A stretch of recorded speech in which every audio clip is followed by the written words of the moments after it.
ഇന്നത്തെ നമ്മുടെ recipe eggless omelette ആണ്. എഗ്ഗ് കഴിക്കാത്തവർക്കും ഓംലെറ്റ് കഴിക്കാനുള്ള താല്പര്യം ഉണ്ടാകും. അപ്പോൾ അവർക്ക് വേണ്ടിയിട്ടുള്ളൊരു റെസിപ്പിയാണ് ഇന്നത്തേത്. വളരെ സോഫ്റ്റും അതുപോലെ തന്നെ എഗ്ഗ് ഓംലെറ്റ് പോലെ തന്നെ ടേസ്റ്റി ആയിട്ടുള്ള ഒരു ഓംലെറ്റ് ആണ്. ഇനി ഇതെങ്ങനെയാണ് ഉണ്ടാക്കുന്നത് നോക്കാം. ഇതിനായിട്ട് ഞാൻ 1/2 കപ്പ് കടലമാവാണ് എടുത്തിട്ടുള്ളത്. ഇതിനെ ഒരു ബൗളിലേക്ക് എടുക്കാം. ഇതിലേക്ക് ഒരു 1/4 കപ്പ് മൈദ, ഒരു 1/2 ടീസ്പൂൺ ബേക്കിംഗ് പൗഡർ, പിന്നെ ആവശ്യത്തിനുള്ള ഉപ്പ് ഇത് ചേർത്തൊന്ന് നന്നായി മിക്സ് ചെയ്ത് അല്പം വെള്ളം ചേർത്ത് ഒരു ബാറ്റർ തയ്യാറാക്കാം. കട്ടയൊന്നുമില്ലാതെ നന്നായി ഇളക്കി മിക്സ് ചെയ്ത് ഒരു ബാറ്റർ തയ്യാറാക്കാം.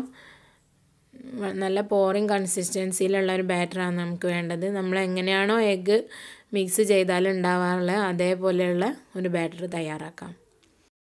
ബാറ്റർ റെഡി ആയിട്ടുണ്ട്.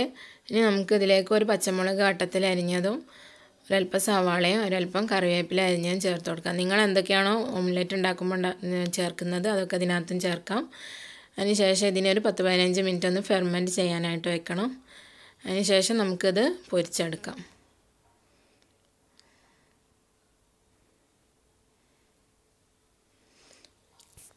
15 മിനിറ്റ് ആയിട്ടുണ്ട്. ഞാൻ ഒരു പാന് ചൂടാക്കിയിട്ടുണ്ട്. അതിലേക്ക് ആവശ്യത്തിനുള്ള ഓയിൽ ഒഴിച്ച് കൊടുക്കാം.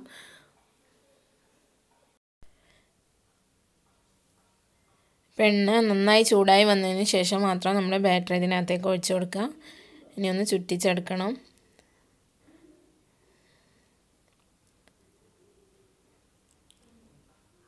എഗ് ഓംലെറ്റ് പോലെ തന്നെ അത്ര തന്നെ ടേസ്റ്റി ആയിട്ടുള്ള നല്ലൊരു ഓംലെറ്റ് തന്നെയാണ് ഇത്. അപ്പോൾ എഗ്ഗ് കഴിക്കാത്തവർക്കൊക്കെ ഓംലെറ്റ് കഴിക്കാനുള്ള ആഗ്രഹം നിറവേറ്റാൻ പറ്റിയ ഒരു റെസിപ്പിയാണ്. ഇന്നത്തെ എൻ്റെ റെസിപ്പി നിങ്ങൾക്ക് എല്ലാവർക്കും ഇഷ്ടമായിട്ടുണ്ടാവുമെന്ന് കരുതുന്നു. എല്ലാവരും ഇത് വീട്ടിൽ ട്രൈ ചെയ്ത് നോക്കാൻ ശ്രമിക്കുക. അതുപോലെ തന്നെ വീഡിയോ ഇഷ്ടമായെങ്കിൽ ലൈക്ക് ചെയ്യാനും ഷെയർ ചെയ്യാനും മറക്കരുത്. പിന്നെ ഇതുവരെ എൻ്റെ ചാനൽ സബ്സ്ക്രൈബ് ചെയ്തിട്ടില്ലെങ്കിൽ സബ്സ്ക്രൈബ് ചെയ്തോളൂ.